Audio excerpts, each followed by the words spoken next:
Bonjour et bienvenue sur le podcast One Thing in a French Day. Aujourd'hui, mardi 15 janvier 2019, cet épisode s'intitule « Claire, étudiante en histoire à la Sorbonne, deuxième partie ». Je m'appelle Laetitia, je suis française, j'habite près de Paris et je vous raconte au travers de ce podcast un petit bout de ma journée. Le texte de ce podcast est disponible en vous abonnant à la newsletter sur www.onethinginafrenchday.com. Claire, étudiante en histoire à la Sorbonne, deuxième partie. Aujourd'hui, suite de l'entretien avec Claire. Dans l'épisode de jeudi, Claire nous a parlé de ses études et du sujet qu'elle étudie en particulier en ce moment, les moniales de l'abbaye Notre-Dame de la Charité à Angers, à l'époque du Moyen-Âge. Elle a commencé à nous raconter une drôle d'histoire de vol de cadavres, oui des cadavres, entre l'abbaye de Saint-Nicolas et leur abbaye. Dans quel but ? Eh bien, récupérer des paroissiens, donc de l'argent, par le biais d'un impôt, la dîme. Vous êtes prêts ? Allez, c'est parti pour la suite. Donc, on récupère son argent. Voilà, on récupère son argent parce que quand il y a un enterrement, on va récupérer un bout du patrimoine de la personne. On va aussi, après, pouvoir revendiquer le petit bout de terrain, le petit quartier dans lequel vivait la personne en question et ils vont dire, c'est donc, vu qu'il est enterré chez moi, c'est qu'ils sont tous mes paroissiens, donc ils me doivent la dîme. Et donc, l'intérêt financier continue après la mort de la personne en question. Et donc, c'est ce qui est arrivé à nos pauvres moniales, à nos pauvres religieuses. Elles se sont fait piquer 1 ou 2 cadavres, voire un peu plus, par les moines de Saint-Nicolas, par les moines de Saint-Nicolas. Et le problème, c'est qu'elles ne savaient pas faire ces moniales. C'est des femmes, certes, mais elles avaient un peu de caractère. Et donc, soit elles faisaient ça dans les règles, et elles allaient voir l'évêque, et elles allaient lui dire, voilà, monseigneur, je ne suis pas d'accord, il nous a piqué un de nos paroissiens, qu'il nous le rende, qu'on le fasse exhumer, et qu'il vienne être enterré chez nous. Je ne comprends pas pourquoi c'est comme ça. Et généralement, l'évêque, après enquête, concluait que c'était effectivement le cas, qu'elles avaient été spoliées, qu'on leur avait volé un cadavre, ce qui est un peu bizarre aujourd'hui, mais oui. Et donc, il leur faisait rendre le cadavre. Mais il y avait des moments où elles n'étaient pas contentes, et elles le faisaient elles-mêmes. Donc, elles prenaient une pelle, elles allaient à plusieurs, et elles allaient délivrer le pauvre cadavre, le pauvre paroissien qui n'avait pas été enterré au bon endroit. Donc, elles allaient déterrer le bonhomme ou la bonne femme, et ils allaient l'enterrer dans le bon cimetière. Donc voilà, et c'est vrai que ce genre de petites histoires, ça donne toujours le sourire parce qu'aujourd'hui, ça paraît tellement improbable, ce genre de choses.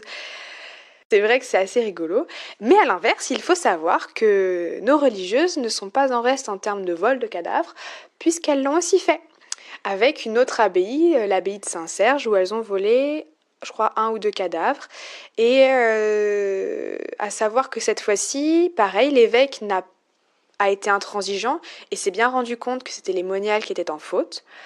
Mais faute d'enquête vraiment concluante sur le coup, il a interdit à tous les prêtres de tout son diocèse, donc de tout le diocèse d'Angers, de réaliser la cérémonie d'enterrement de l'homme en question. Parce qu'il n'était pas encore forcément sûr que c'était celui des moniales ou celui de Saint-Serge. Donc il a dit, bon, puisque je ne sais pas, il y a un interdit sur cette personne, il ne pourra pas être enterré avant que j'ai dit à qui il appartenait. Et toi, alors comment tu découvres tout ça ? C'est à partir des documents ? Comment concrètement ça se passe ? Alors concrètement, le principe c'est de prendre un livre sur le sujet qui nous intéresse et voir s'il y a des choses intéressantes à noter, etc.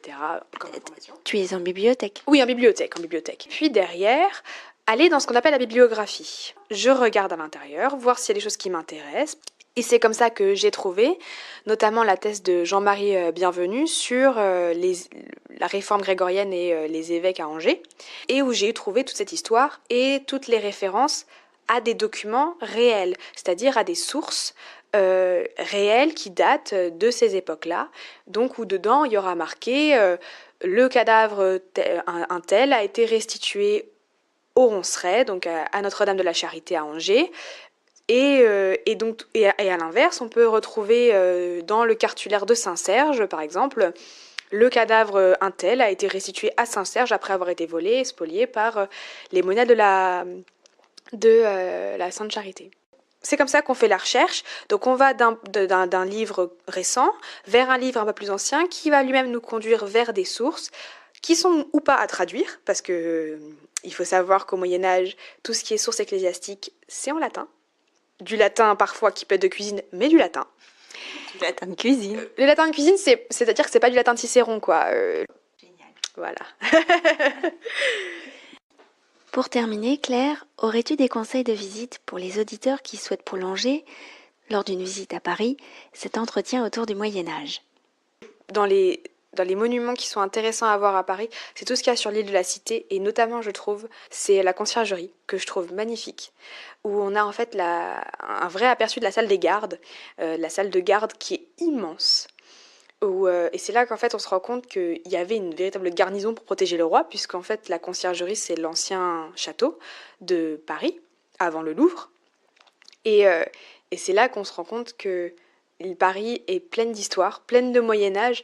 Juste à côté, on a la Sainte-Chapelle qui a été construite par Louis IX, où on conservait des reliques qui avaient une immense valeur. Et c'est là qu'on se rend compte à quel point la religion est toujours présente, le Moyen-Âge est toujours présent dans Paris, et c'est un visage de Paris qu'il faut visiter. Pareil pour la Notre-Dame, qui est un chef-d'œuvre du Moyen-Âge, un chef-d'œuvre gothique. Enfin, c'est vrai que ce sont ces trois grands monuments que je trouve extraordinaires et qui reflètent vraiment le Moyen-Âge religieux de Paris. Merci Claire. De rien, avec plaisir. Mais oui, un grand merci Claire pour cet entretien que j'ai adoré et ces conseils de visite à Paris. One Thing in a French Day, c'est fini pour aujourd'hui. Vous pourrez retrouver le début du texte de ce podcast ou vous abonner à la newsletter sur www.onethinginafrenchday.com. Si vous avez envie de m'envoyer un message, voici mon adresse email frenchday@gmail.com. À demain!